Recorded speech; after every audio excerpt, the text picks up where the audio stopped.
حضرت لقمان حکیم سے کسی نے پوچھا، کیا کوئی چیز یا لمحہ موت سے بھی زیادہ تکلیف دہ ہوتا ہے؟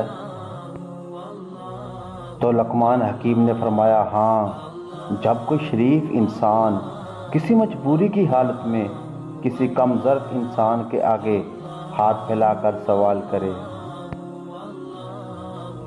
حکیم لقمان نے فرمایا، میں نے زندگی میں 300 سال مختلف دواؤں سے لوگوں کا علاج کیا،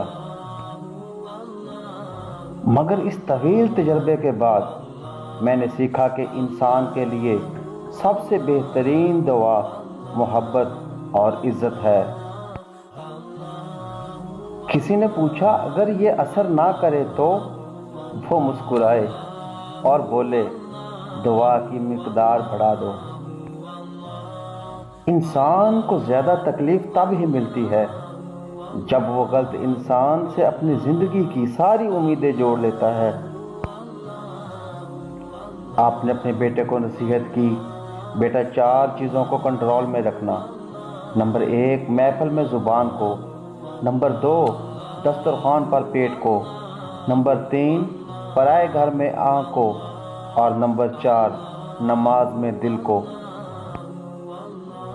مخلص رشتوں کو مجبوریوں میں بھی ضائع نہ ہونے دیں، کیونکہ مجبوری تو ختم ہو جائے گی لیکن رشتے دوبارہ نہیں جڑیں گے۔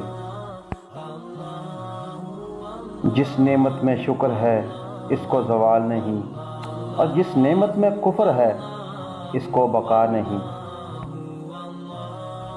پوری دنیا میں ایک ہی شخص ہے جو آپ کی زندگی بدل سکتا ہے، اور وہ آپ خود ہیں۔